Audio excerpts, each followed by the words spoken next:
Welcome to toy-polloi. Hello and welcome to toy-polloi. Now today I'm going to do a little bit of custom work on a vintage AT-AT that I have. I always thought the AT-AT was one of the better toys from the Star Wars line, but there was one thing I thought that we could add to it that would make making dioramas look that little bit better.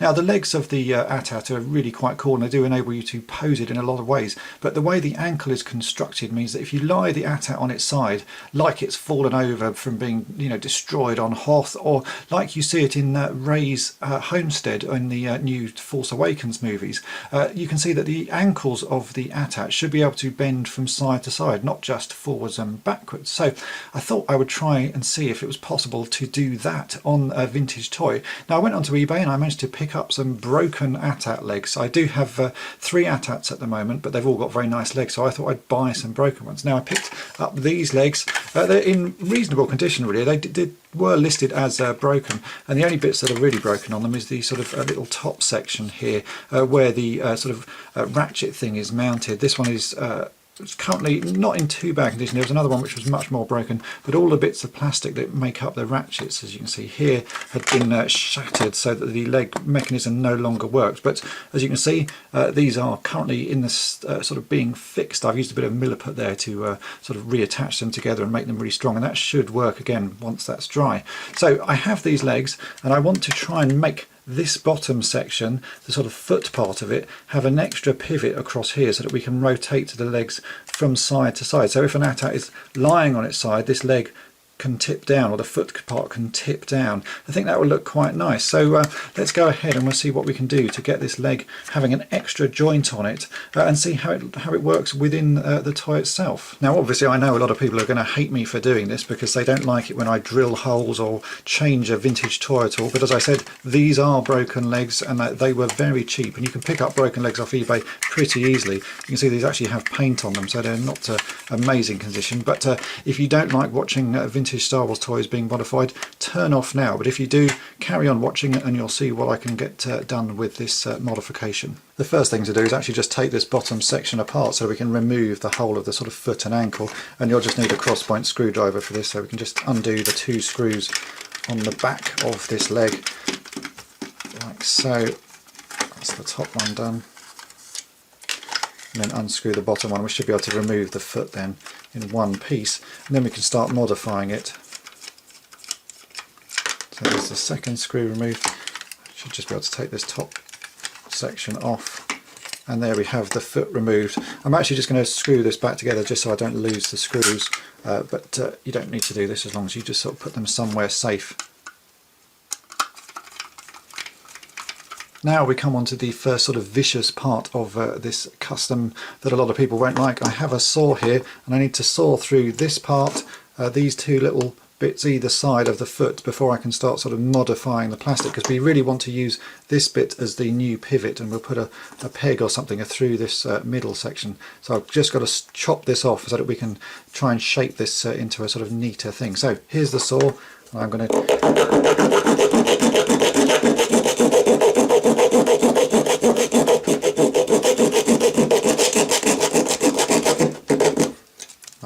so you can see that first cut there. We'll do the same on this side and the other one as well. I'm probably not going to cut all the way down. I'll cut sort of part way down and use the plastic nippers to cut the last bit.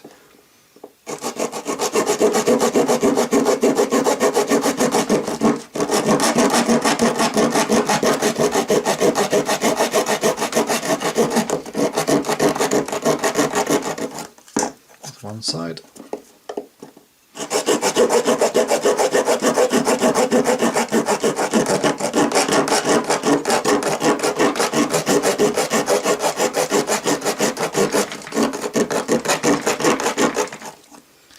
The other side, so you can see I've cut sort of part way. Now I've used the plastic nippers. I'm just going to carefully cut that and cut that. So there we have 2 sections, the upper part of the ankle and the foot. Now that I've split these two into 2 separate pieces, what we're going to do is tidy up the sort of remnants of plastic. So we need to, I think, going to remove this so that we just end up with a perfect circle there. Cut these bottom bits off and tidy it up again so it's just a nice perfect curve there, just so that that looks nice and neat, and then we can use that as the new ankle joint. So I'm going to use some plastic nippers and carefully work my way around, cutting all of these bits off. And anything I can't do with the plastic nippers I will do with a knife, or again I'm going to use some small needle files like these ones to carefully sort of trim it down and tidy it up. But I think most of this we can do with the plastic nippers.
So there's the ankle bit all sort of tidied up. As you can see, it looks like a nice perfect circle. Now I've removed all the sort of internal bits, so we've just got to do the same thing to the foot section. So you can see the bits that are left from where I cut away the sort of main joint.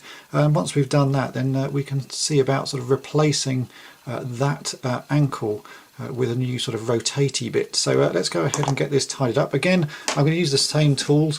The plastic for this is actually very nice and easy to deal with. It's quite flexible. You can see here I can actually sort of bend it quite a lot, and it's very nice and easy to cut with the plastic nipper, so it's not too hard a job. It just takes a little time to make it look tidy. So another 10 minutes or so and I'll have this foot ready. So let's get this all cut and sort of tidied up.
So here we have the two bits fully finished off and all those sort of excess bits removed, and we can now move on to working out how to create a new sort of ankle joint for it. As you can see, it actually cuts off quite easily, and you're ended up with two shapes that really do look like they could have an extra bit added in. So I'm really hopeful that this is going to work and we'll end up with quite a nice new ankle joint. The ankle joint I plan to make is actually going to be fairly simple. I've got this little bit of plastic which is from some packaging. It came with some shoes that Mrs. Toy-Polloi bought, and you've seen me use this quite a few times for various products. I made Darth Vader's lightsaber out of a small section of this to make the handle, and I've also used this to fix the landing ramp on the Millennium Falcon. So it's very useful stuff. Now this is a little bit of tubing. Let me just get my ruler out and I can tell you exactly the sort of diameter of it. So if I show you the end there. It's just about what's that, 7mm, 6.5 to 7mm across, and it does have a nice hole in the centre of it. So you can probably buy something like this off of eBay because it's a fairly standard bit of plastic, but it is very useful. Now I also have a metal rod here. This is something I picked up at a model shop, and this is a 2mm metal rod. If I show you at the end, you can just see it is exactly 2mm, and this is the sort of thing you'd use to replace the axle on a toy car or something like that. And luckily that fits in the hole in the centre of this plastic tubing. So we're going to use this to make the new ankle joint. So I need to cut a piece of this plastic to go between the two sides of this, and then I'm going to drill a 2mm hole into the end of here and go all the way through to the inside. Do the same on that side, and then on the foot I'm going to drill, well, this is, as I say, 6.5mm bit of rod. I'm going to drill a 6.5mm hole on this side and one on this side, and then thread this through, and then I should be able to thread this back through everything, and we will end up with a new ankle joint. So it will be sort of something like that. It's going to be fairly straightforward to do, and I'm hoping that I'll be able to drill the holes in such a way that none of this will need gluing. I'll just be able to hammer these bits through. So let's get everything cut and drilled. I'm going to do this out in my garage because there's a lot of work to be done.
And here's the foot with the new ankle joint. As you can see, I did drill some 2mm holes in the end, and then a 6.5mm hole through the top part of the foot, and everything is threaded in quite nicely. And as I hoped, the plastic is actually fitted in really firmly, so you can't move that about.